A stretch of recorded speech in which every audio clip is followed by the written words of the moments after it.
How's everyone doing? We are back with another episode of Chasing Clarity Health and Fitness Podcast. I am joined with Brandon DeCruz.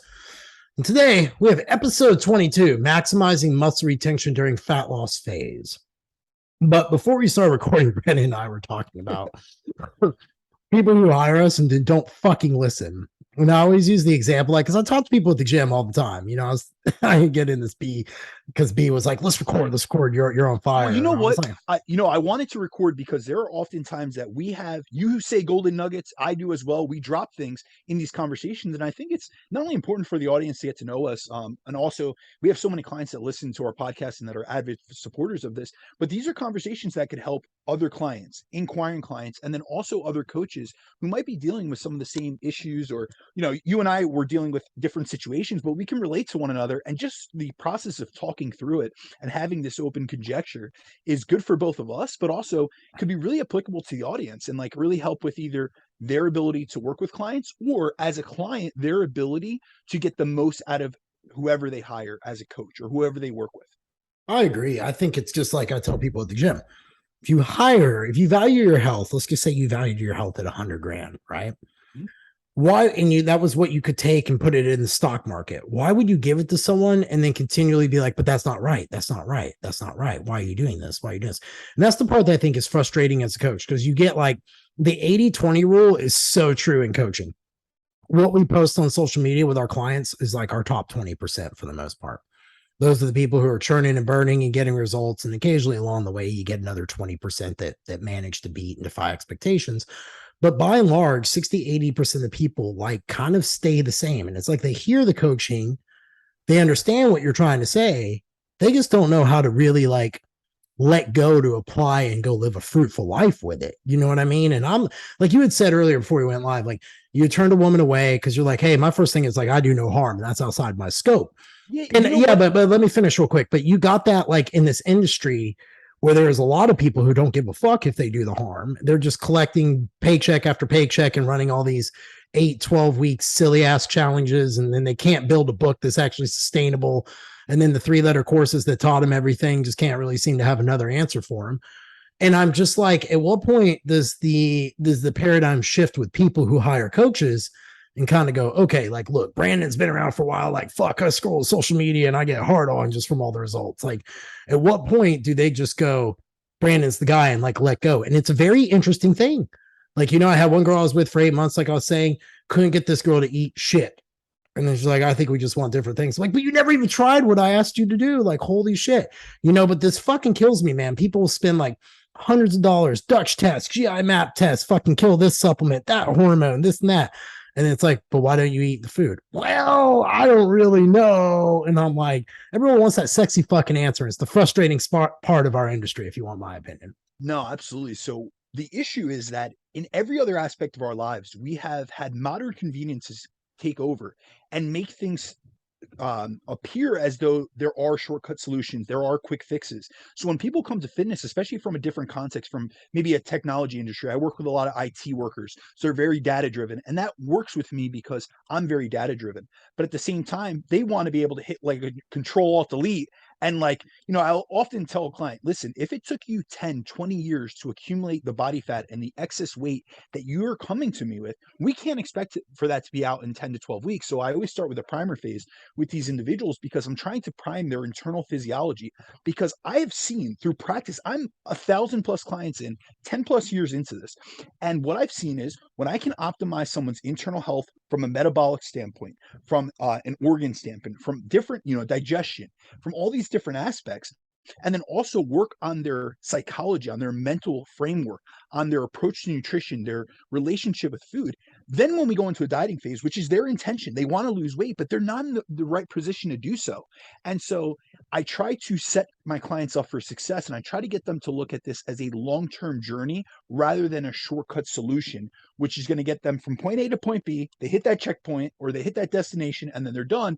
And then they yo-yo right back to where they were. And that's the fallacy or the issue within this industry, because I always say this, and I actually started off my presentation at the PEC with you with this statement.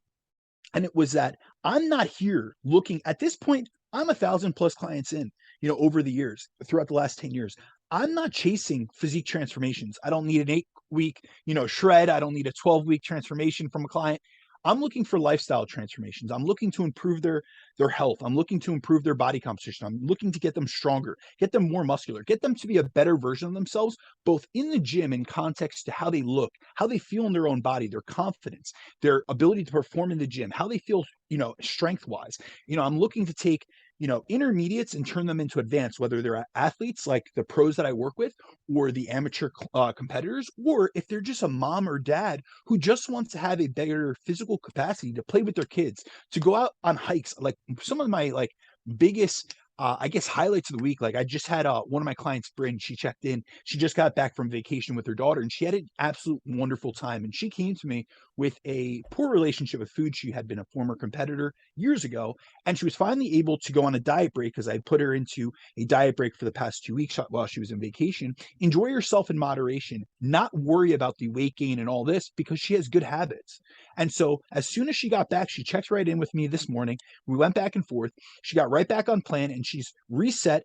And she was, saying, and she's told me this previously, that her mindset before was such an extremist perspective that had she done this previously, if she had went on a vacation and had an off-plan meal or slipped up or whatever it may be, it would have gone in the extreme where she would have just ate out of control and then felt overly guilty about it and not have enjoyed the process nor the vacation as a result of that. But now she's found herself more a moderator where she could, kind of balance that tightrope in the middle and take a much better approach to this. But the thing is that a lot of people are scared of change and they want these shortcut solutions because that means if they can just get an 8 or 12-week transformation, it's only 2 to 3 months that they have to change. And what I was remarking to you, you were going back and forth with me about a client that is no longer you're no longer going to work with because you guys don't see eye to eye. But I'm at the point where I'm turning more people away that we don't fit in alignment with one another. And I had a situation just this past week where I turned a woman away that is a listener to the podcast, wonderful woman, but her goals weren't in alignment with what my specialties are. And I don't want to be everything for everyone. My specialties are in exercise physiology. It's within training for hypertrophy, for body composition. It is for fat loss. It is optimizing internal health, but I'm not a rehab specialist. I'm not a physical therapist. I'm not someone that specializes in mobility and postural restoration and things like that. So I had to be honest and objective with this woman and tell her, listen, you have a lot of goals, but we're chasing a lot of rabbits at the same time, and you're not going to catch any of them.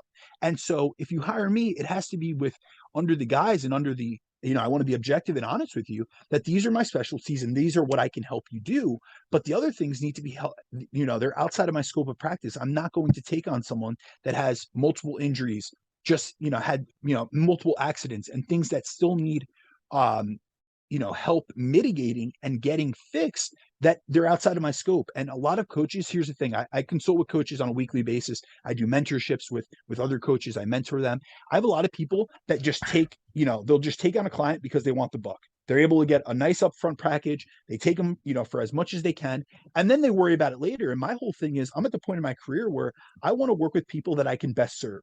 My role in this industry is not only to lead people and to help my clientele, but it's to set the standard higher. And that's always been our goal since day one. When we started this podcast, we had that conversation that we want to set a higher standard for this industry. And the only way I can do that is to stay ethically and morally aligned with what I'm best at doing.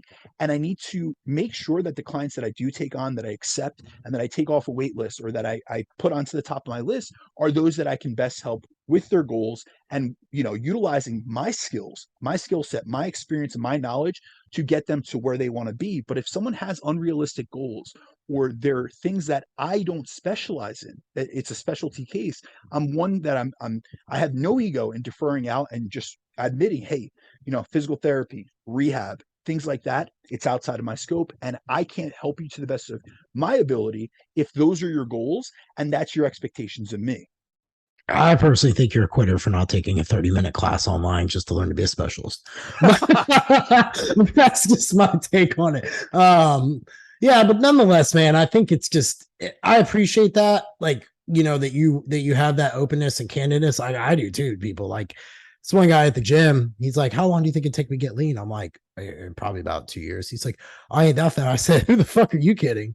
And he got all offended. And I was just like, I don't mean to be like a dick. I saw his reaction. I'm like, but you have a very healthy amount of out of touch reality going on over there And I can assure you that it is a lot. I go, when's the last time you've ever seen your abs? He's like, oh, I'm like, exactly. Exactly. Like, you know what I mean? And I think that, like you said, it's like you see these people, these 8, 12 week challenges. Fuck, it ain't hard to take 20 pounds off a person, like eat asparagus 3 times a day, drink 2 gallons of water, do your healthy flushing and all shit, and give them some gut health stuff. They shit their brains out. I get 20 pounds off anyone in a scale in 21, 30, 28 days. So Here's could my whole you. thing. Problem is the recoil effect and what it does for your brand because it's not sustainable. The recidivism. It is Yes. we don't have a dietary problem. We don't have a fat loss problem. We have a fat loss maintenance problem. And that's why we see in the dietary recidivism rates that within 1 year of weight loss, 6 out of 7 people, so 86% of individuals that go on a diet will lose weight, will lose a substantial amount of Yes. weight, meaning 5 to 10% of their body weight or more. However, when we look at the dietary trials and the recidivism rates, meaning the weight regain rates, we see that within 1 year of dieting, 70 to 85% of dieters will have regained all the weight that they lost back. Within 2 years, that statistic goes up to like 85 to 90%. Within 3 years, it's at 95%, which is why we hear that common statistic, 95% of diets fail. However, within those 3 years of having went on a successful diet and regaining that weight, 33 to 66%, so 1/3 to 2/3 of the individuals that regain the weight that they had initially lost will regain even more fat mass than they started with in the first place. And that is the issue that we deal with within our society. So my whole thing is, it's not just about the fat loss phase, the post diet, the reverse diet, really transitioning, teaching clients how to live. It's not just about, hey, I'm going to design a diet for you so that you can shed a bunch of scale weight. That's doing nothing. And we're going to go over, the importance of maintaining muscle mass, because this is a conversation I have, especially with females that are chasing a lighter scale weight. They have this, this number in their mind that they're trying to shoot for, not realizing that we're going for high quality weight loss, meaning we're looking to lose the most amount of fat mass with the least amount of muscle mass loss. And if you want to lose weight quickly, you just want scale weight, let's take off some tissue. Let's just lose some muscle mass, and you'll go through it really quickly, because muscle tissue has a far lower caloric value, because muscle tissue is about 70 to 75% water and only about 20% protein content, so actual skeletal muscle tissue. And so a pound, or actually a kilogram of skeletal muscle, I believe it's like 1,800 calories, whereas a kilogram of fat mass is 9,400 calories. So it's going to take a lot more of a calorie deficit to induce pure fat loss than it is muscle mass loss. However, if you're just chasing like these crash diets, you're just trying to lose scale weight, you're going to lose muscle, but you're going to become a lighter, smaller, worse version of yourself. And that's the issue with these shortcut solutions, these 8-week diets, these 30-day plans. And that's where we're going to speak about today, and transition into the topic later about the importance of muscle mass and maintaining muscle. However, it's, we really have to look long term. We have to set ourselves up, or ourselves and our clients up, for success. And that's my overall goal, which is why I don't take on people short term. There is no 12, like, let's jump into a 10 or 12-week fat loss phase with me. I will, deny working with someone for that. Yep. I'm the same boat. What's your last 7 days been like? Quickly, let's just get into that. Like a little, highlight or two. Just busy, man. Honestly, onboarding a good amount of new clients, so business has been going really well. And then also, just you glad you made the jump? 100%. I am proud of you. That has been, I appreciate it. That has been the best decision that I've ever made. Not only from a business perspective, but from a fulfillment perspective. Coaching is something, for the audience that doesn't know, I was in the corporate sports nutrition industry for 14 years. It was something that I invested a lot of time, energy, and effort into. However, coaching is something I've done for 10 years, and it's my life's greatest passion. And it's something that I enjoy. I pour my all into my clients, and I've built such great relationships with those that I work with. And all you guys that are listening, I truly appreciate you. All my clients were extremely supportive and encouraging of me making the switch, which is going on 3 months already. So it's been a little bit of time that I've been full-time online coaching, but the business has just built up, steadily, slowly but surely, because I am making sure that the quality of my work is of the utmost importance to me. So I'm not onboarding too many people. I do it in a slow, steady fashion, but it has been the best decision I've made, both from a business perspective, but also from a personal perspective, because it's allowed me to do what I want to do most, which is help other people. That's really my goal in life. And I found that coaching is my best outlet for that. So it's allowed me to chase my passion, which I'm truly fortunate and appreciative of. But just real quick, this last 7 days, very productive week work-wise. And then also we had Labor Day just yesterday, but I celebrate this weekend with some family and friends. It was an incredible, it's funny because this is the first year that I'm out of the sports nutrition industry, and Labor Day weekend is a massive sale within sports nutrition. So most years I've had to work on Labor Day Monday, which I still, I answered clients, I got back to check-ins, but I would have to be in an office structure on that Monday. And I'd have to be shipping out orders, and there's, Labor Day sales. So I'm answering 50 plus phone calls on that day individually. So generally over the last few years, I haven't had the opportunity to celebrate many holidays, including like July 4th, Memorial Day, Labor Day. These are all massive holidays for the sports nutrition industry. And so it's been really nice, this summer in particular, being able to celebrate with those that I love most. And really partaking in opportunities to just like put my phone down. We celebrate on Sunday. I went to, my girls' family's barbecue, and I just put my phone down and I spent hours with them, just like making memories, hearing like old stories about her. Like, it was just a great opportunity. It was something that I didn't realize how much I was missing up until recently. Like, I felt kind of, I never had FOMO. I don't want to say that because it's just not my personality. However, I would feel bad that I had to miss it because these were important events to those that are important to me in my life. But because I had never been there and really experienced them, because I've been in, sports nutrition for so long, and it was just par for the course with that industry that you work on those holidays. I didn't realize what I was missing until I got to partake in them myself. So I'm super fortunate, super appreciative. It's been a great week, my man. But tell me about yours. Dude, first off, I'm happy for you because I know how much you struggled with that decision when you were down here in Nashville back in June. Because I remember we had long, deep conversations about And it over you know time. what? And I know it was hard for you to like suck in like what I did for a daily existence. And you're like, this, Absolutely. I was like, damn. We've known each other a long time. You've been encouraging me with this since day one, honestly. And so I truly appreciate not only your guidance and your mentorship, but your encouragement and support.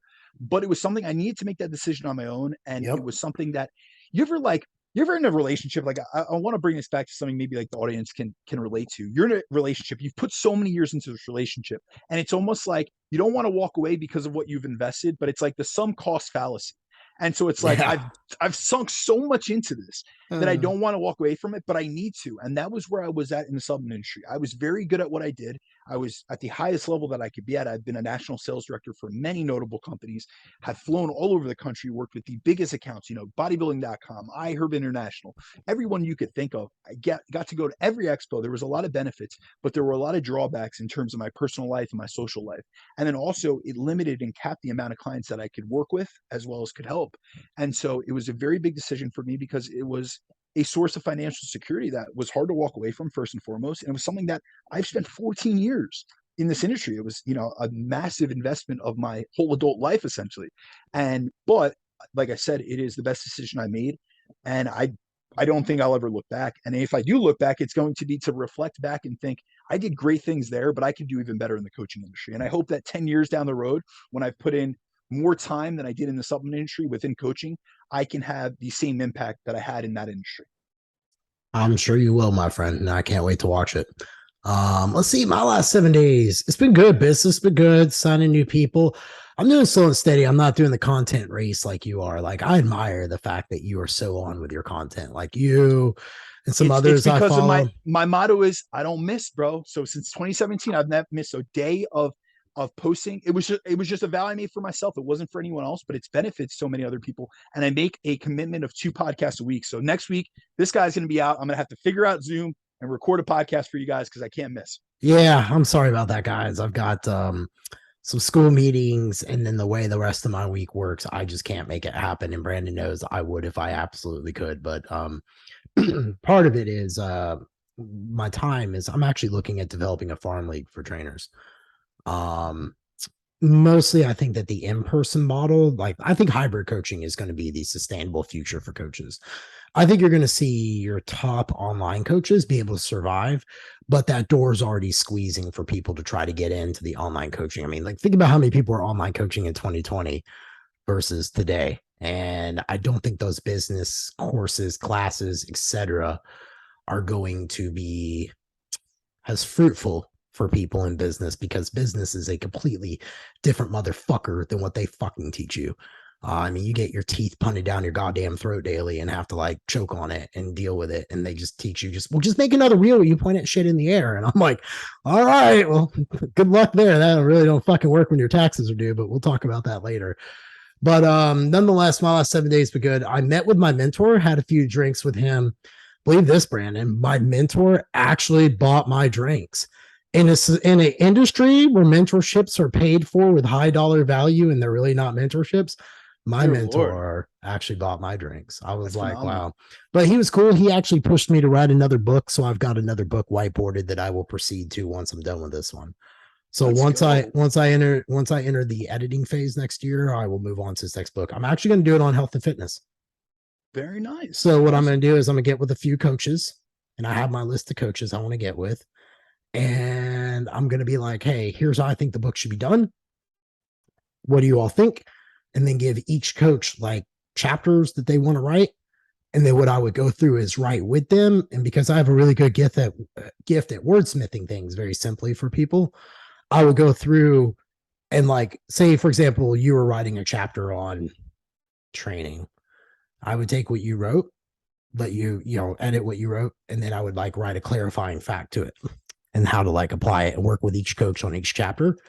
And I thought it'd be something cool to do. So I'm gonna be working on that. I've got another business I'm gonna be launching next year too.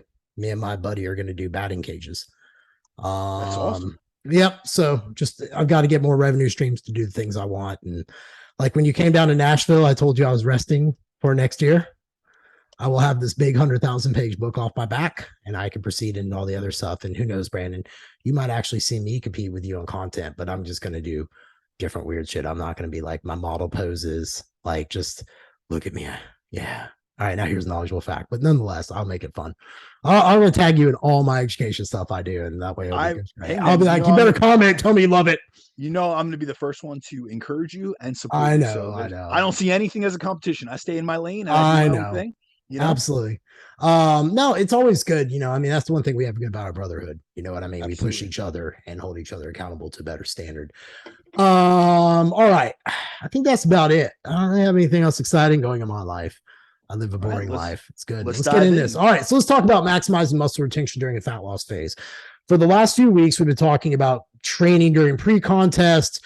We've talked about how to diet effectively, how not to diet effectively. We talked about training effectively to not training effectively. We've covered quite a spectrum on all things fat loss, but we haven't really talked about how to maximize muscle retention during a fat loss phase, which is really what most people encounter as a problem when they go through a fat loss phase. They will drop, like Brandon said, a bunch of weight, but then they drop muscle with it. Well, then when they start going back up, they start putting pounds back on, but a lot of it's the muscle that they're regaining combined with new fluid and all these things. So it's kind of like it tends to be a yo-yo. So today we thought we would talk about how to maximize your muscle retention and what are some of the stuff you could do to make sure your fat loss phase is effective, not only for your overall long-term health, but your overall long-term metabolism, your overall long-term goals, all the things combined, whether you're a fitness enthusiast, a weekend warrior, competitor. We wanted to talk to you today about how to maximize muscle tissue during a fat loss phase, which is a lot harder than most people think. But first topic we want to get into is why does muscle loss occur? And what situations leave us predisposed towards losing muscle during a diet? I can tell you that if you do those 24-day challenges, you will probably not retain much muscle. But nonetheless, we want to break that topic down first. So, Brandon, why does muscle loss occur? And what situations leave us predisposed that, when one begins a diet, should they be looking at that might set them up for failure or not the best results right out of the gate? Because really, like you said, priming people for fat loss is an important step. And sometimes people don't want to do it. And sometimes you're like, hey, well, I'll try it, as a coach, and we'll see what happens. But they're not set up for success. So if a person's listening, what can they do to be able to set themselves up for success before they even begin this phase to be able to retain tissue? Yeah, absolutely. So, I'm going to go into some of the physiology behind it because last week you asked me about catabolism, and I had a couple extra questions about that. So I wanted to cover that first and foremost from more of like a physiological and mechanistic perspective, and then really get into the situation. So I'm going to explain the physiology behind why muscle loss occurs, but then also the situations in which they're most prominent or most likely to occur, because these are going to be things that many in the audience are going to be able to relate to, whether they've done it themselves, made those mistakes, or if they know others out there, they see them at the gym, or they people within their own lives, they have their friends that go on these popular fad diets or crash diets, and they see and they're wondering why are they getting those type of results or lack thereof. And so what happens to our muscle mass during a diet all comes down to our state of muscle protein balance. So in order to gain muscle, we need to be in a state of positive protein balance, where our levels of muscle protein synthesis are consistently higher than our levels of muscle protein breakdown. But now, on the other hand, muscle loss comes from being in a catabolic state, which is somewhat what we spoke about in last week's podcast in terms of training. But a catabolic state is essentially where our rates of muscle protein breakdown consistently exceed our rates of muscle protein synthesis. So we're essentially breaking down and catabolizing more muscle than we're synthesizing and gaining. And often I'll talk about this with clients, but I try to break it down in more of like an analogy to make it easier to think about. So a good way to think about muscle protein balance is like a brick wall. So if you are to have energetic workers on site, adding bricks to the wall, it's going to get bigger. So you're going to gain muscle. So you're adding muscle proteins to the wall, you're gaining muscle tissue. But if your workers take off for the day and then you have this massive storm and the weather's so bad that it starts breaking down the bricks on the wall is going to become smaller and you're going to lose muscle. So it's a good way. I always like that brick analogy. That was something that I heard a similar analogy from Dr. Stu Phillips, who's an amazing protein researcher. And I've seen him present in person years ago. And he's done most of what we know about muscle protein balance. And I remember that always sticking with me.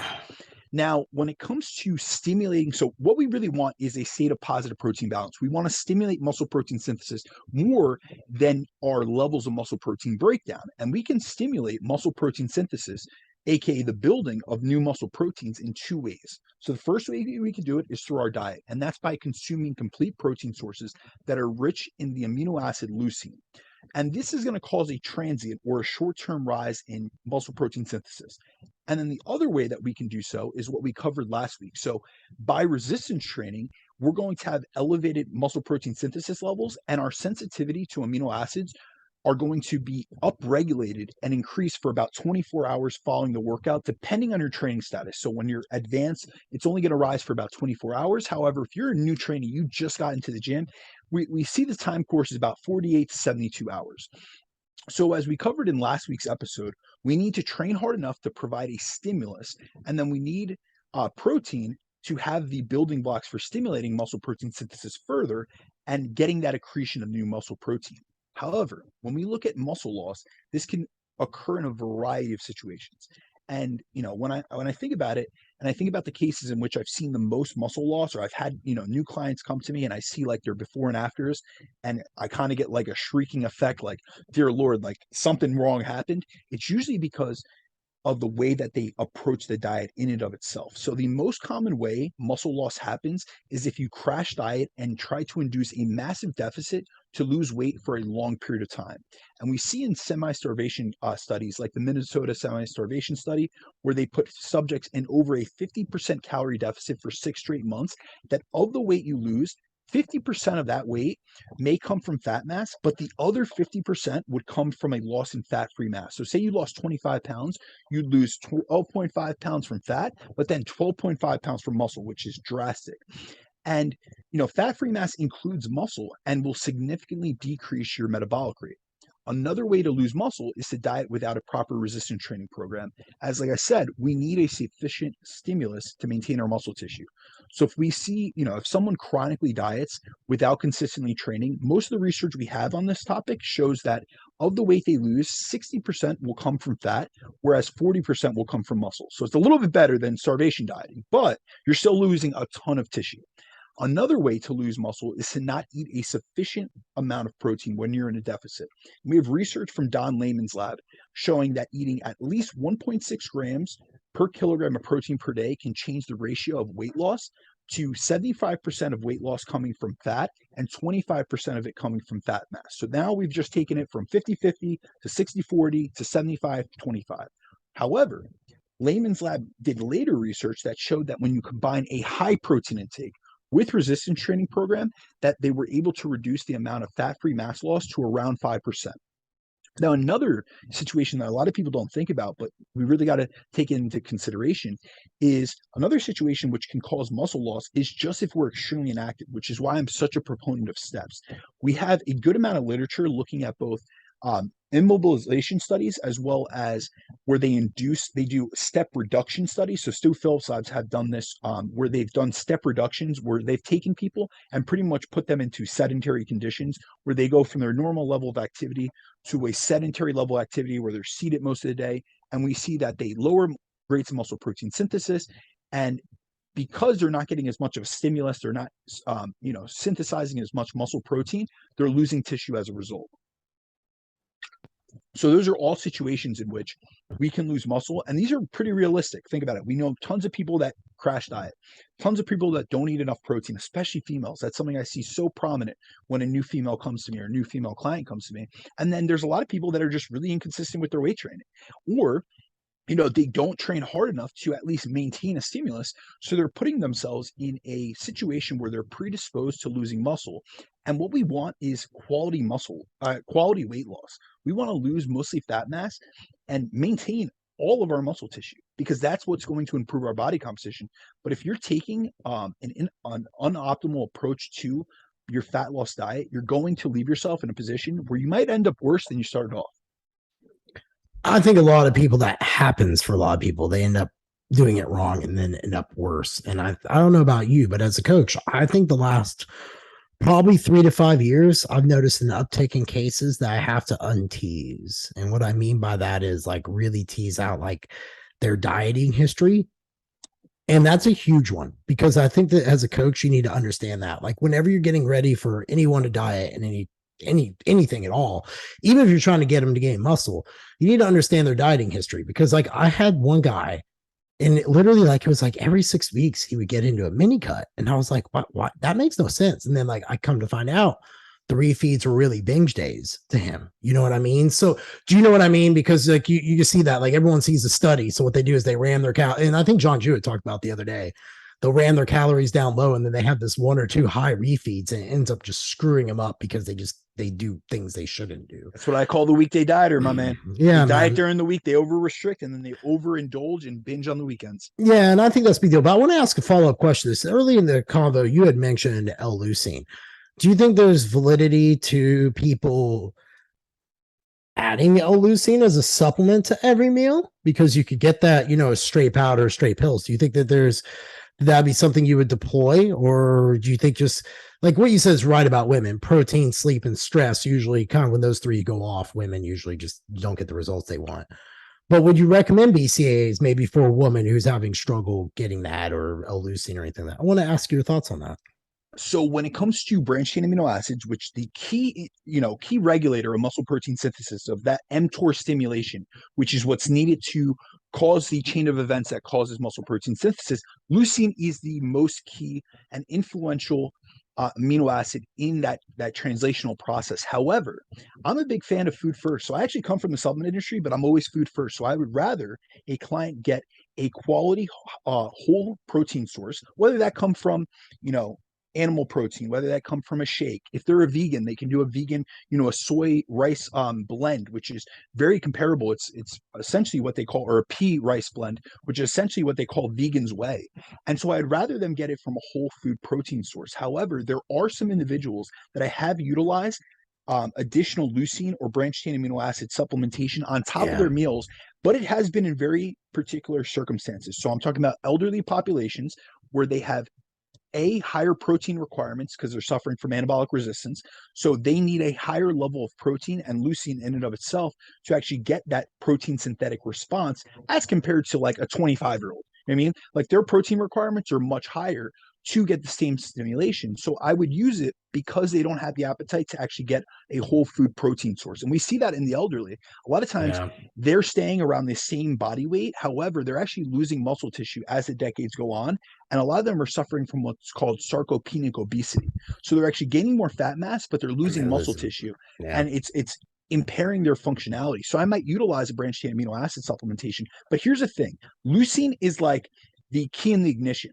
But you can't get, a car started without gas. And the gas is the rest of the essential amino acids. So we need 9 essential amino acids and all 20, essential amino acids or all 20 amino acids to fully stimulate muscle protein synthesis. So when we look at branched chain amino acids in isolation, they do not synthesize new protein. They do not fully stimulate muscle protein synthesis. So it's not something that I would use as a supplement in isolation. If I was going to use a supplement with a client, it would be essential amino acids, because that Correct. has all 9. And when we say essential, that means we need to get it from the diet, whether that be from a whole food source or from a supplemental source. So that would be the only time I would utilize it. So in the elderly, sometimes with females, I'll have them add maybe an EAA supplement to their meals. But oftentimes, and we've spoken about this, when I have a client struggling with protein intake, what I'll have them do, even females, is I'll have us divide their protein sources so that they're able to get more protein per dose. So maybe I'm doing, a half, of their protein requirements, 35 grams per meal to hit their leucine threshold, and based on their body weight. So 35 grams of protein for every meal. They could do 2 whole food meals and they're good with that. Then they could do a post-workout shake. But their last meal, they really struggle with their appetite. They find it hard to get down. And most times they're going without eating it. So maybe what I'll do is I'll take a lean protein source and have them do 17 or 18 grams from a lean whole food protein source and 17, 18 grams from a whey protein powder. Or I'll have them mix like Greek yogurt with some whey isolate, which is a really easy thing to get down, tastes incredible, and it's a combination that's not going to keep them too satiated and that they look forward to, because it's like a little pudding. And so I'd rather, and I've always preferentially go with food first before supplementation. And supplementation, as the name implies, which a lot of people forget, this is to supplement what you're not getting in your diet. But I believe that most people getting an adequate amount of protein can be done through whole foods or whey protein, which is a whole food supplement. It is a form of a whole food, so that is another great alternative. Since we're on that, I'm going to skip number 2 and go to 3, the importance of protein during a diet, because I feel like that translates in really well the way we're going. And then we'll go back to why we need to focus on muscle retention when dieting, if you want to weave those two together. No, absolutely. So honestly, when it comes down to protein, it's not only the most important macronutrient for gaining muscle, but it's also the most important for retaining it as well. So we know from research that being in an energy deficit causes reductions in muscle protein synthesis and increases in muscle protein breakdown. But that's only when we get really lean. So when we're in an energy deficit, automatically our rates of muscle protein synthesis go down, but increases in muscle protein breakdown only increase in those that are very lean. But when we have this situation, we have less anabolism, more catabolism, so it leaves us more likely to lose muscle. So when we're in a calorie deficit, we can benefit from maintaining even higher levels of protein intake than when we're in a surplus. And so when our goal is quality weight loss, which I keep coming back to, meaning we want to lose fat mass and preserve muscle instead of just chasing losses in scale weight, increasing protein intake is extremely helpful as it helps us preserve our muscle tissue, especially in a deficit. So we have research that confirms this up and down. But one of my favorite studies is actually a 2016 study out of Stu Phillips' lab, where they put 2 groups on a calorie equated diet with equal deficits and on a 6-day per week training split, where the only differences between groups was one group ate 2.4 grams per kilogram per day of protein, whereas the other group ate 1.2 grams per kilogram per day. Now, mind you, the RDA is 0.8. So even this 1.2 gram was above the RDA, the recommended daily allowance. And so when they looked at the results, both groups lost the same amount of weight, but the high protein group lost significantly more fat mass and not only preserved all their fat-free mass, but they increased their level of fat-free mass. So they actually gained muscle in the process of this deficit.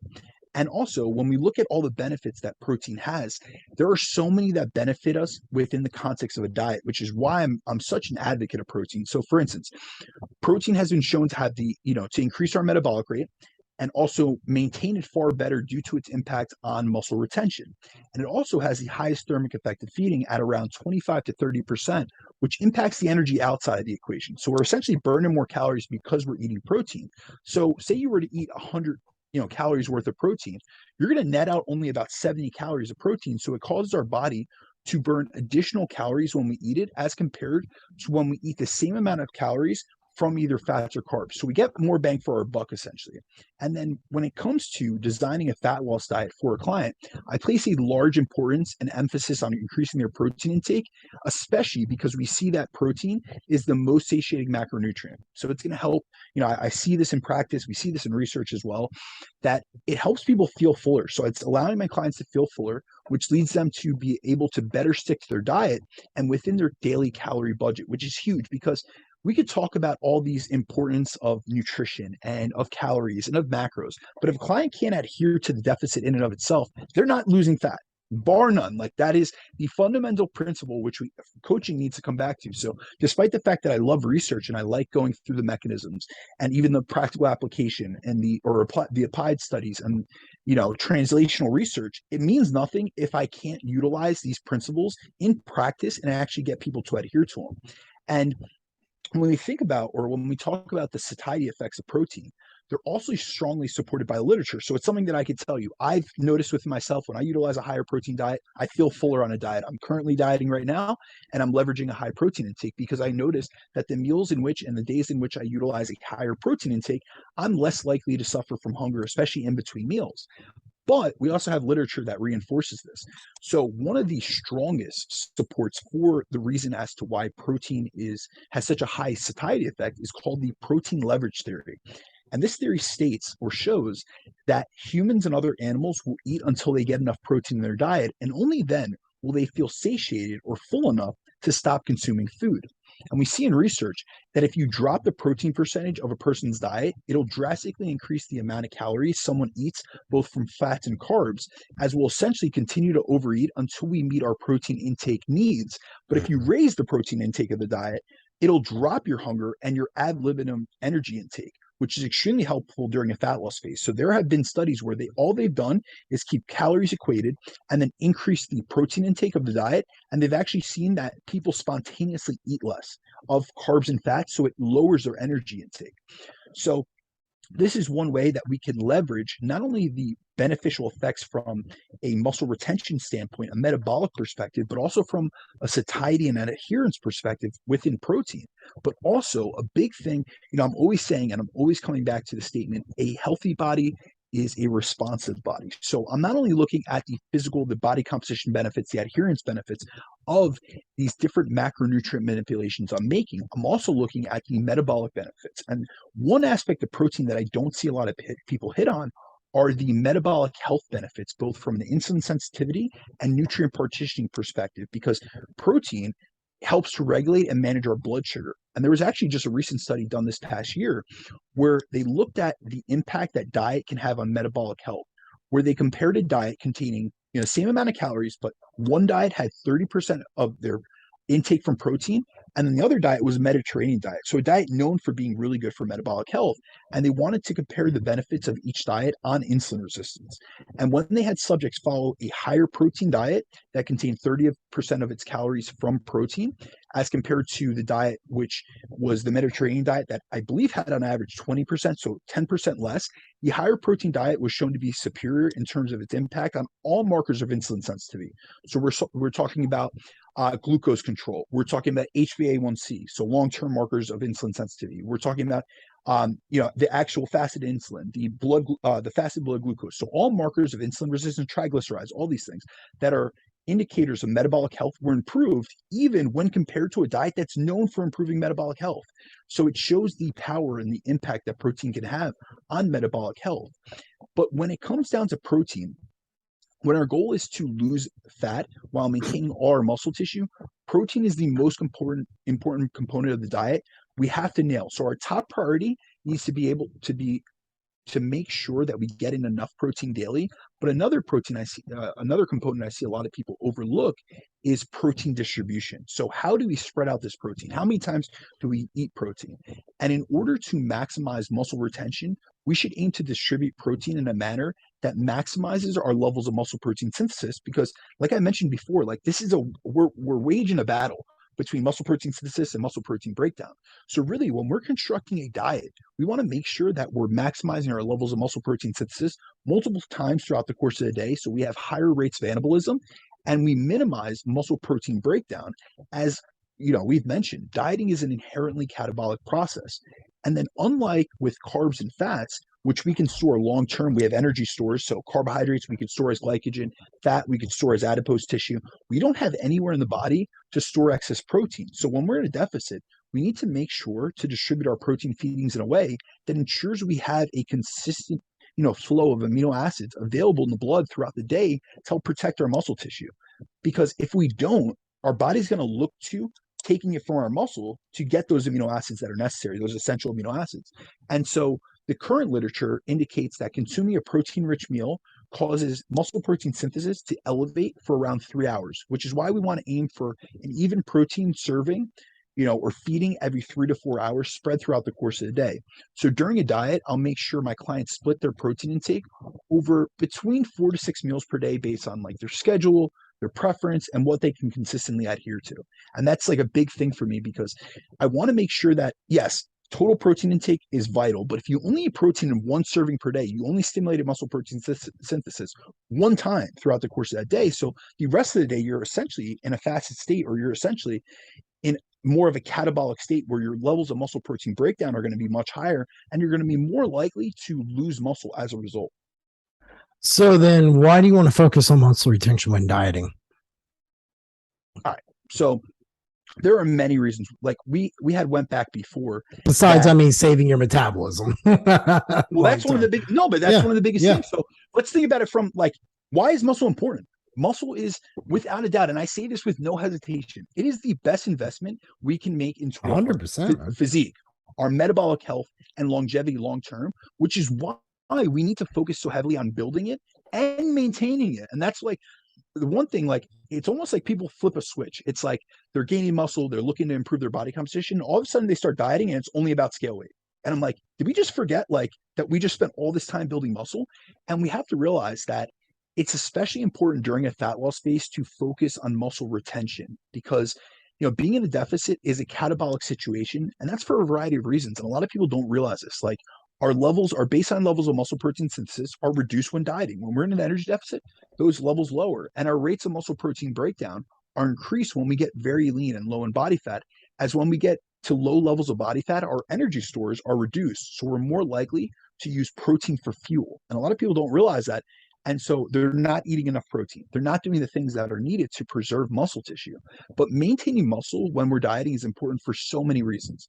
First of all, retaining our muscle mass helps to maintain our resting metabolic rate, like Jeff hit on, because the amount of fat-free mass we have, which includes our muscle, is the strongest correlate of how many calories we burn per day, both in terms of our metabolic rate and our total daily energy expenditure. And research has shown that there's a linear relationship between an individual's level of fat-free mass and their total daily energy expenditure. So the more fat-free mass, the more muscle you have, the more calories we burn per day. And this is because muscle burns about 3 times as many calories at rest as fat does. So it's the most metabolically active tissue we can build. So by maintaining our muscle, we're going to be able to diet on a higher level of calories. We're going to be able to, because we can eat more, we're going to be more adherent to the diet.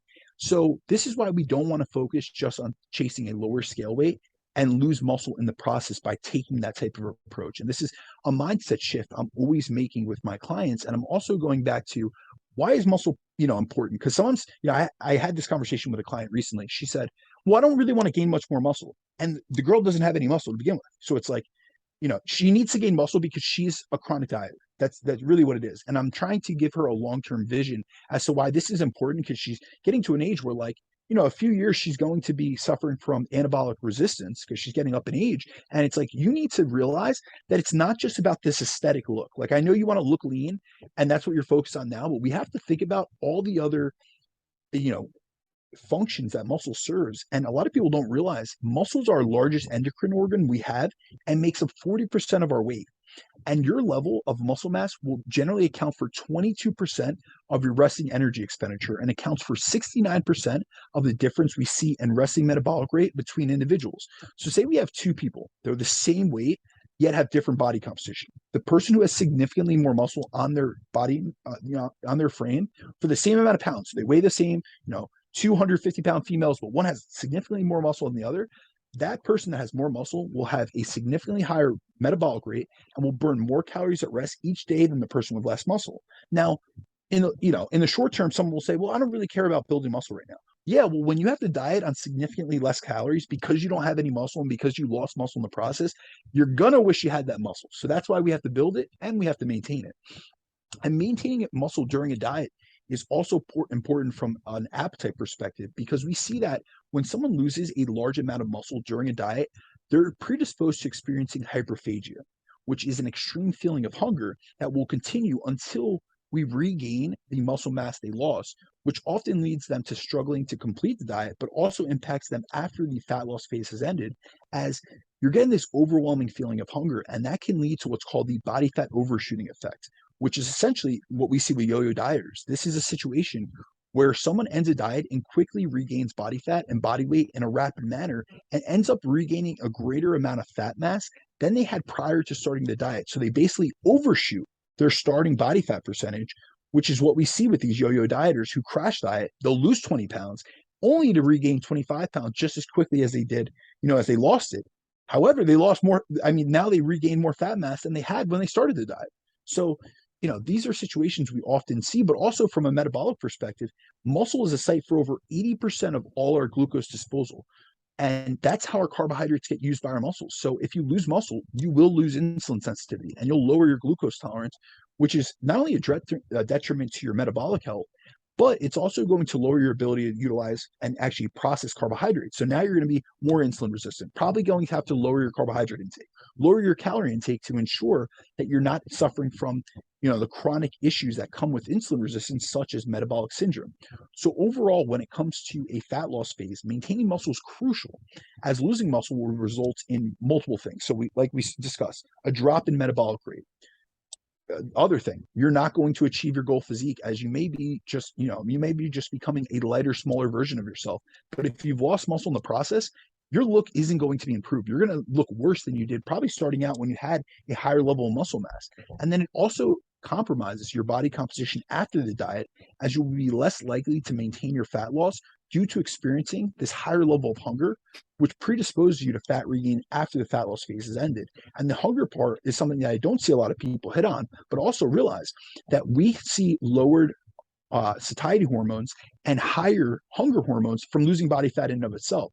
So you're adding like insult to injury, because we're already experiencing higher levels of hunger, but now you're going to have an even a greater increase drive to eat because you didn't maintain muscle during your diet. Well, makes sense. I have a question for you based on this. Do you think that so far we've talked about, the dieting, I guess, and maybe like the training aspect, but we haven't touched on the cardio side. And that's usually one that most people come to us as, like, we get the women who are doing 2 hours of HIIT classes a day or 30,000 steps or just absolute craziness. Like, I've seen a lot of stuff. What are some cardio considerations people should be avoiding, in order to retain their muscle and not lose it? Yeah, no, I'm glad you brought this up, because when it comes to avoiding muscle loss, honestly, we want to look at all aspects of the program. We don't want to just look at things in isolation. We spoke about the training. We've spoke about nutritional considerations. We've spoken about the dietary approach. But we also have to look at other things people are doing within the context of their life. So we'll talk about cardio. We'll talk about stress management. We'll talk about sleep, because these are all areas that people drop the ball, or they do the wrong things. They do a lot of times people are doing a lot, so they think they have to do more to get better results because they're not getting the results they want. But what's really happening is they're doing a lot of the wrong things. It's not that they're not doing enough. They're just doing a lot. Their choices, their selections, and their approach are the wrong things as to, for what the goal is. And do you think that's education based? Like, they just don't know any better, or do you think they just refuse to try a different way? I honestly think it's education based. I think there's a lot of mythology, a lot of misconceptions and misinformation out there that promotes both strategies that may be effective in the short term. So for instance, we do HIIT classes, and someone gets smashed in a HIIT class 5 days per week. They lose a bunch of water weight, or like a ketogenic diet. Within the first couple weeks, you're going to lose glycogen content. And with that's going to come associated water. So someone might lose 5-6 pounds off the scale, but have really lost very little body fat. But because they see that they've gotten quick results, they think that that is a method that's going to help them long term because they saw results short term. So I think it's both an education, I think it's both a promotional perspective, and then also marketing. I think a lot of people that have the biggest influence, unfortunately, often promote more of like the ideas that are sexy, and that's why they have the audience and the influence that they have. However, it misinforms people because they have a larger reach than, say, someone like you or myself that promotes evidence-based practice. And that's why I'm so, I don't call people out. I don't believe in call out culture, but I believe in putting out such good information that it makes people critically think. Because I believe if we just flood the market or the the industry with really high quality information, and I get on podcasts 2-3 times a week, and I put out daily content, eventually it'll reach enough people where it might only, I might only get a couple thousand views on a podcast compared to a Joe Rogan or someone that has a much larger influence. However, those few thousand people know other people, and it's almost like a tree where we all have branches that reach out to other people, so little by little more people will become in the know, and it'll also spark their curiosity. Like, listen, this guy's had really good results with people in person, he's done a lot of research, he has citations behind a lot of what he claims and what he says, and maybe I should look into this. And then they learn from themselves. And also just the fact that I try to inspire and promote critical thinking, I also try to bring up situations in which I've seen myself fail, but other people fail. And oftentimes it's able to relate to other people. So, for instance, with cardio, I speak on need a lot. I speak on steps a lot because, not only does it help you minimize the amount of direct cardio you'll need to do, it makes up for those neat adaptations that we see from dieting. And then it also is a form of cardio, or it's a form of movement that's going to increase your total daily energy expenditure and enhance your recovery and lower your cortisol, rather than increasing your fatigue levels and increasing cortisol production like we see with HIIT classes. So when it comes down to it, I'm looking at modalities when, I'm programming for clients. I'm always having them do cardio options that are more low fatigue options. So that might be treadmill walking, that's steps outside, that's incline walking, you know. But for the most part, I'm having them, a lot of them come to me having done boot camp classes, having done lots of spin classes, having done major, like massive running. Like I've had people come to me that they thought that marathon training was going to improve their body composition, I've seen that before. Or doing HIIT all the time. And especially with women, I do want to make this very clear because I get this question all the time. For my female clients in particular, I err more towards steady state cardio and steps rather than ever prescribing high intensity interval training. And a lot of people don't realize not only is it more popular for women to do HIIT training, but they actually respond less to it. So usually it takes me like really getting someone out of the mindset that they need to do HIIT, they need to smash themselves with HIIT and get themselves more into resistance training to make them realize, wow, this is why I wasn't getting the body composition results I wanted. I was doing a lot of things, but a lot of HIIT classes doing a lot of the wrong things. And what a lot of people don't realize is that when we look at the literature and we do head-to-head comparisons of men versus women with HIIT, we always see less favorable results in women with HIIT. And that's because despite the fact that women tend to have a greater fatigue tolerance, that fatigue tolerance doesn't apply to high intensity training. It applies actually to endurance work. So, we have to realize that they have a less advanced motor cortex. So for higher intensity work, it's more fatiguing for them. And so they're going to have a disadvantage. Like if we look at explosive sports like Olympic weightlifting, powerlifting, and sprinting, stuff like that, women are generally at a more disadvantage within those. And then when we look at like HIIT training research and compare the effects of males and females, we see that females have more impaired recovery and a longer time course of recovery when doing HIIT as compared to when we look at males. And they tend to have much higher cortisol elevations from HIIT.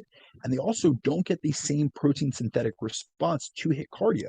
So not only are they suffering from higher cortisol levels, they're getting less of a muscle protein synthetic response. They're getting more of a muscle protein breakdown response, to HIIT as compared to when men do it. So they're getting less of a benefit, whereas females tend to respond to lower intensity cardio much better. And this is both from a physiological perspective, but also from a metabolic perspective, because the way that women's metabolisms really run off of, they run aerobically. So essentially, their metabolism relies more on the use of fat, which is why aerobic work like low intensity cardio suits them best. And so these are things that we have to take into consideration. Just because something has become popular within a demographic or a sex doesn't mean that that's the best approach for them. And often when I've taken the HIIT bunny from doing five classes a week and feeling smashed all the time and then compensating and sitting on her ass, at home most of the day and lowering her energy expenditure to doing low intensity forms of movement like knee or steps and doing resistance training, we've completely changed her body composition. So she's had a recomposition effect. I've had dozens upon dozens of female clients where I've had them drop body fat, increase muscle mass, because I've switched their modality of training, their approach, and also their mindset, as well as their nutrition. So this is an all-encompassing approach. And then one thing, I do think it's important to hit on when it comes to cardio, especially within the context of dieting, is looking at the timing of the cardio and when you do cardio, because in order to manage energy and fatigue, we want to aim to separate cardio or most of our cardio sessions, if possible, from our resistance training sessions. Because we have to realize resistance training is going to be the main, when we're talking about muscle mass and muscle mass retention, that is going to be the main stimulus, along with protein intake, that's going to help you retain muscle or even build muscle during a diet. And so it isn't to say that you can't do, say, a 10 to 20-minute walk before or after your training. But if you're dieting and doing a ton of cardiovascular work, you don't want to do that right around the workout window. So that's where I would suggest, do it in the morning if you train in the evening, do it in the evening if you train in the morning. Just separate it out by a few hours, just so you're not burning through substrates, burning through, calories prior to it. You're not depleting, your muscle stores. And then also, so you don't have any like lingering fatigue. Because if you do an hour of like, moderate intensity cardio and then go right to do leg day, like you're going to be impaired in terms of your resistance training. Do you think that stress management and sleep are often overlooked when in terms of being able to hold on to muscle tissue? Because I think what you'll see is a lot of people, they'll be like, I'm cutting. And before you know it, they're taking like 4 cups of coffee, 8 energy drinks, not sleeping. Like, just there's a lot that goes on to it. I don't think people understand that when you're in a fat loss phase, you're trying to attain muscle. And I was guilty of this, like I bounced the bars to be able to afford that. Now I look back, I'm like, damn, man, if I was just getting more than 4 or 5 hours of sleep back in the day, I might have gone further. You know what I mean? Longer. And I just think a lot of us, we overlook that. Why do you think that sleep, stress management, and sleep are essential though for maintaining muscle? Like, why do you feel that? No, I agree with you 100%. I think that, both stress management, especially stress management, I will say that, because I think sleep is getting more sexy because a lot of people do podcasts on it and they kind of highlight it, and it's kind of been more spoken about, especially within the last decade, but especially stress management. I think that's one of the most overlooked aspects of physique enhancement and in fat loss phases in particular. I feel like people overlook stress management. They look at all these things in like these isolated variables. They look at their training, they look at their nutrition, and they might look at sleep, or they might look at, a few other variables, but all of a sudden like stress, especially like psychological stress, is kind of like tossed aside, like it has no impact. And that's why I always say like our psychology impacts our physiology. And the reason for that is psychological stress, which is essentially, we could look at this as emotional stress or mental stress, plays a massive role in our body composition. So if you're going through situations that make you experience uncomfortable emotions, whether that be anxiety or anger or fear, frustration, depression, they're not only going to impact your mental state, but they can impact our physical state, training performance, our ability to adapt to our training, and our recovery capacity, which all impact our physique progression, especially within the context of a dieting phase. So when it comes to how stress impacts our ability to adapt to training and gain muscle, we have research on this. So there was a study by, I believe, Bartholomew, where there's a really interesting study where they took males and females and had them take tests to assess both their life event stress and their perceived stress levels, and then divided them up into a low stress and a high stress group. So they gave them an objective questionnaire and a subjective questionnaire, meaning objectively, they judged them by the amount of total life stressors that they had going on, as well as how they perceive the amount of stress in their lives. Because remember, stress isn't just what we have going on, but also how we perceive that stress. Some people, their stress tolerance or stress resilience is much lower than others. I tell you, I work with a lot of law enforcement officers, nurses. Their stress tolerance is through the roof because they're used to dealing with emergency situations so much. But I have some guys that are like office workers that any little thing, they get a bad email. Susie hits them with a bad email during lunch, and it's like they're anxious, like it's causing them a ton of stress. Their commute to work, they're always stressed out about it. And so it's really not only what's going on and what stressors we have in our life, but also how we perceive as well as react to them. And within this study, they took those two groups and they had them go through a 12-week resistance training program where they tested their strength at both the start and end of the study. And they found that there were significant differences in strength gains between the low stress and high stress group. The high stress group gained less strength on both the bench press and squat, and also gained less muscle in both the arms and the thighs than the low stress group, which shows that high levels of stress can impair both strength and muscular adaptations we make from training, which can be compounded even more during a deficit. And now when it comes down to, so that's the one part, it's impairing our ability to adapt to our training, and we need to adapt to our training to gain muscle, or in the case of a diet, to maintain muscle. But also stress greatly impacts the recovery. And this is something that a lot of people overlook. And I'm often going back, trying to educate my clients about this, because there are going to be times that we need a deload because of training stress. There's going to be times that I give a deload because of psychological stress. Like what they're going through in their life is so stressful that training is only adding to that stress. And they don't realize that, because a lot of us love training, and I get it. But there are times that we need to pull back. And I try to make it sound like this. I always tell them, we're taking a step to the side to have you leap forward instead of thinking about it as a step back. Because say that you are in a stressful situation and you just keep digging. You're in a diet, you keep digging in terms of the deficit, you keep digging in your training, you keep trying to push yourself in training. You're trying to look at training as an outlet for stress. That could work for a short period of time. But if you've dug yourself such a hole that you can't get out of, you're not only going to leave yourself predisposed towards muscle loss, but you're also just going to compound those stressors and build up that allostatic load, or that total stress load.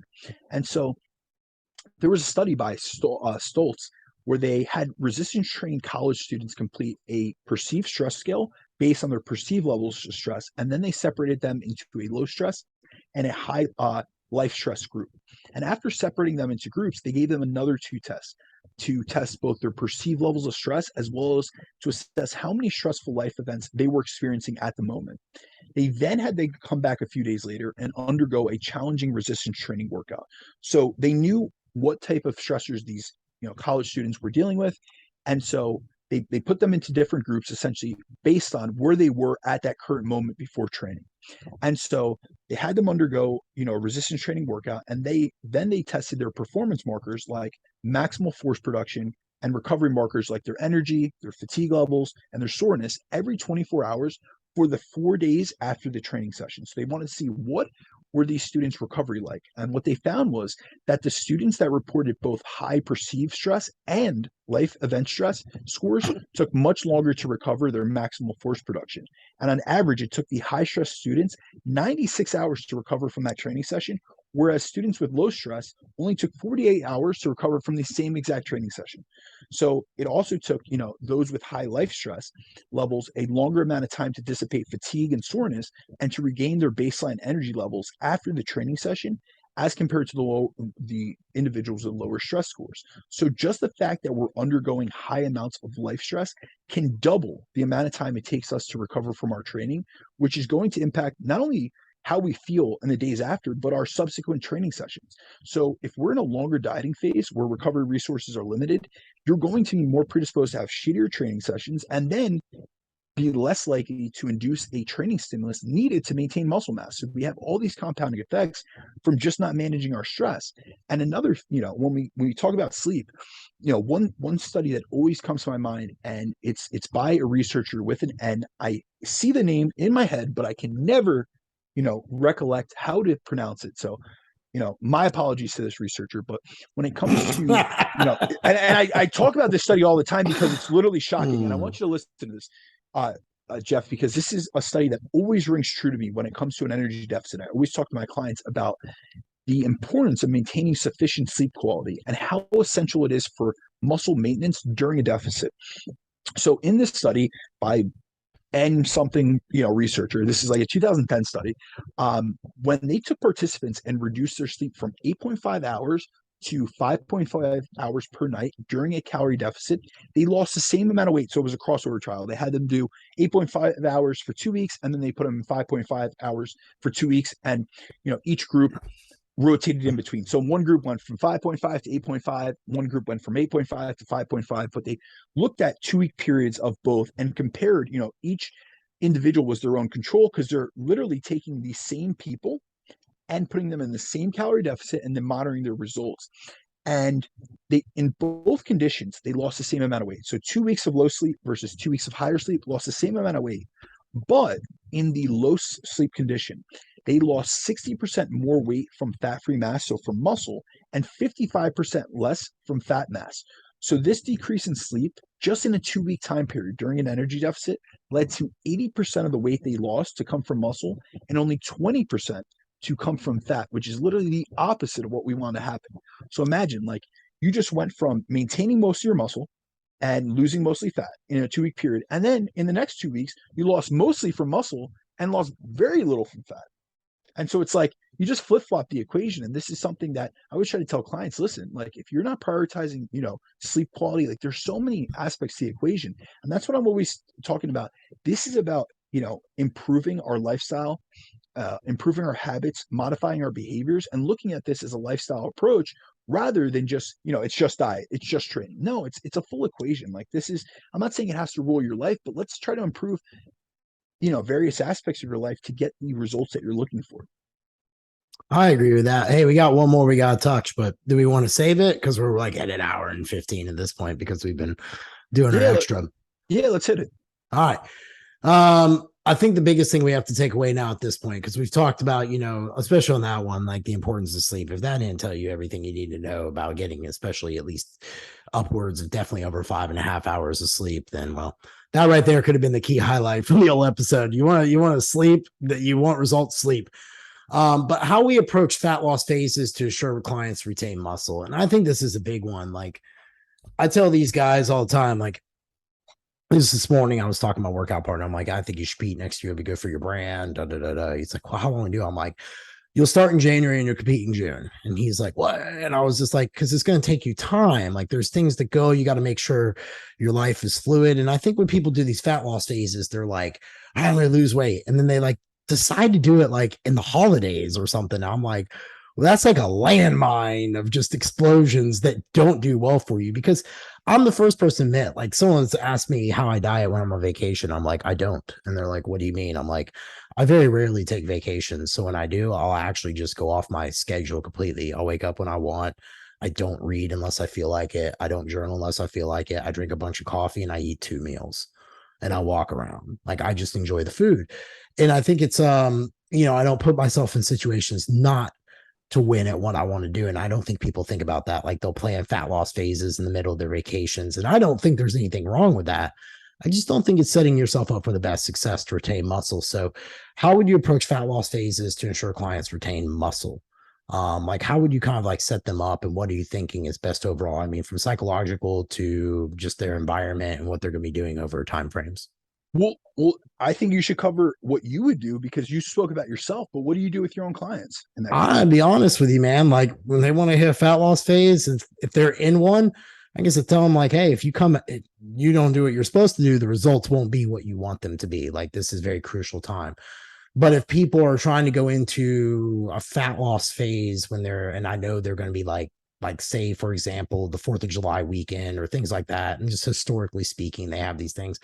I'll advise them not to, or I'll try to issue it like a challenge, be like, hey, maybe you should start working on like a win, a W or L mindset thing. And what I mean by that is, Andy Frisella has that powerless, but it was a very powerful thing, Brandon. I've used this with a lot of gym pop people and a lot of competitors. The idea of circling a W or an L at the end of the day, like you have to ask yourself at the end of the day, you circle that L enough. Am I really a loser? Like what's really wrong with me? Like, why am I not going to change these things? And I think that what I work with a lot of people is making sure that at least when they go into fat loss phases, that they're at a highly susceptible time that they could lose some of that muscle that we spent a good amount of time putting on. And I'm like, you'll just put yourself back to square one if you don't set yourself up for success. So I try to make sure that people understand they have a long runway to work with. And I utilize diet breaks and things like that along the way. But for the most part, I think that most people, when they want to retain the muscle that they put on, especially after you've gone through, say, reverse dieting, getting them at maintenance, and this is like their first cut, I personally won't put them in a cut unless I know I could get like a good runway of at least a good 8 weeks out of it. And then kind of go from there. And I think that that's often overlooked because people be like, oh, I'll just hit a fat loss phase. I'm like, but if you're trying to get better and improve metabolic health, because there's tons of studies now showing that the metabolism doesn't die down when you're fucking 30 or 40, like we once thought, that having muscle tissue benefits you greatly as you get older. The likelihood of suffering hip fracture over 60 goes down substantially if you go into those years lifting weights. Just it's part of the reason why I work out for my bone disease. But I don't think people really think about holding on to the muscle. Like they don't think about it like that. They just don't look at all the progress that they just made. They want to keep. They're just like, nope, I'm gonna go over here to fat loss. And it's a train wreck because they don't really think about it. So that's usually how I plan it with people, man. I talk to them. I really try to understand. Like a big one that I think is huge for people listening is evaluate your last times you've done a fat loss cycle. Like And if you did it 8 weeks, did you lose a bunch of strength? Well, you probably lost a bunch of muscle. You know what I mean? Would you say it was 100% successful? Would you say it was 80% successful? What could you have done better? What could you have done? I don't think people really go into fat loss phases understanding like how susceptible they are to erase everything that they've built. And that was coming from a person like I've learned that over myself over the years. Like there was a coach who I prepped in fucking 09, 2010. I did 5 shows. I did a show 4 or 5 months later in 2011. I was just so chewed up, looked like shit. You know what I mean? And it was just because I was dieting all that muscle down. It didn't matter how much tren I was taking. It didn't matter how much test I was taking. It didn't matter how much GH I was taking. I looked like shit. And it was because I can look back at it and be like, I didn't take the time to ensure I retain the muscle. And that's a simple takeaway. And it's because I didn't level out the rest of my life accordingly. I appreciate that insight. When it comes down to designing a fat loss phase with clients, I'm always like, I look at these things in very long term, and I make it very clear with clients that I'm not here for the short term. So if you want to work with someone for 3 months, I'm not your guy. It's not my preference. Same boat. It's not my specialty. And so with that, I don't take people on just for fat loss phases. So it's not like their first phase with me is going to be a fat loss phase. I need to get to know you as a client. I need to get to know your dieting history, your mindset on nutrition, your mindset around food, or your relationship with food. It's not enough for you to fill out my intake form or us to get on a consult call and you to tell me a little bit about yourself, because over time you get more comfortable and things come out and you become more open and honest. And that's really what I utilize my primer phase, which anyone in the audience that hasn't heard about it, you guys can look back. We did a Q&A, which I covered more about my primer phase and essentially what I do. But really, when I'm designing a fat loss phase for clients, I'm trying to stack the deck in our favor as much as possible. And one of the main things with that is stacking the deck in a way and setting them up to success where we're able to maintain as much muscle and lose as much, or we're able to maintain as much muscle and then lose as much body fat as possible. And that's really going to set up, come to putting them in the situation to succeed first and foremost. So they're at a good starting point, but then also making sure that their diet is set up with their training. So everything's in conjunction. And so I'm not going to cover the training. We obviously did that last week. Anyone else that is very interested within resistance training for fat loss, we did a deep dive last week. Yeah, so we did. Please go back to that. We got a ton of great feedback. But when it comes to setting up a fat loss phase for my clients where the goal is to drop body fat, I like to take a dynamic approach to the diet in terms of the rate of loss we target. So I like to start off the diet with a more assertive rate of loss, because when we start off the diet phase, let's think about where we're at physiologically and mentally. Our body fat is at the highest point that it's going to be at. We're starting the diet, that's the highest body fat you're going to have. So we have more stored energy in the form of fat tissue, which we can pull off of without worrying about muscle loss, because the higher body fat you have, the more stored energy, the less likely you are to losing muscle mass. We also have a more total body weight to lose. So we're, to get to our goal. So let's start losing. Let's get some wins out of the way. We've been eating a higher amount of calories, and thus we have a larger calorie budget to play with. We have more energy reserves, both in the form of stored triglyceride, but also glycogen, so more carbohydrate stores. Diet fatigue is pretty much non-existent, because I'll tell you, I will not let someone enter a diet if they haven't been at least 4+ months in a surplus or at maintenance. So it's not like, they were just dieting recently, they still have dietary fatigue. We're not dieting again if you've just recently finished a mini cut or a fat loss phase. And then also their motivation is high. So I'll start the fat loss phase off with a higher rate of loss, because we can afford to use a larger deficit and start off at a faster rate of loss. And then I will readjust the target that we use, or the target that we're looking to aim towards throughout the course of the fat loss phase, based on the rate of progress and their biofeedback. But as a client gets leaner and leaner, I like to slow the rate of loss down, which is not something I see a lot of people do. But really what I'm trying to do is I'm trying to decrease the net energy deficit to ensure both their training performance and their muscle mass are being maintained throughout the course of the diet. Because when we get really lean and we get to low levels of body fat percentages, we're more likely to lose muscle. So the leaner we get, the more we benefit from slowing down the diet essentially and taking a slower rate of loss. So this is where I'll look to incorporate more refeeds. I'll utilize more high days, or I'll put in diet breaks to lower their net deficit. So this could look like, I'll give an example. I might have a client losing over 1% of weight loss, of total body weight loss per week at the start of a diet. But by the end, when they're leaner, we might be only losing at 0.5% per week in terms, or like say in a deficit terms. Like I might have someone at a 500 calorie deficit at week 1 of the diet. However, we get deeper into the diet, they get leaner. I might only have them at a 250 calorie deficit. So initially they were losing 1 pound a week, but then I've slowed it down to 0.5 pounds per week. So essentially, as the diet gets longer and they get leaner, I'm trying to target a slower rate of loss, but I can do that because I got a lot of fat loss out of the way up front. And so we got a lot of ground covered, and we don't have to push towards the end, which is a mistake that I see a lot of people doing, where they start off really slow and like conservatively, or they're just trying like a little incremental change. They might, they put someone in a 100-calorie deficit. The person doesn't lose any weight, but they feel like they're dieting mentally. You know what I mean? They're physically in a deficit, but they're mentally, psychologically in a deficit, but they're not physically losing shit. So overall, I'm generally aiming to, target a rate of loss of 0.5 to 1% of total body weight loss per week, which we also have reinforcing. Like we have Eric Helms on. He's done research which has looked at that as being a good target rate of loss for muscle preservation. But I'm also utilizing a dynamic approach that changes as the client's body changes. And so I'm able to adjust things and readjust things based on their biofeedback, based on their fatigue, both dietary fatigue and physical fatigue. I'm based on their stress levels, because as we get deeper into a diet, we're not only going to be more physiologically stressed from the diet itself, from the increases in cortisol, but we're going to be more susceptible that when life stress comes up, that we're more susceptible to, feel like that is a much bigger stressor than it may have been when we were at a higher calorie intake or at maintenance or in a surplus. So that's where I really leverage, hey, let's get some early wins early in the fat loss phase. Let's get some motivation. Let's get some pounds off, and then let's slow it down when things get harder. I really like that approach. I've kind of been deploying something different like that myself.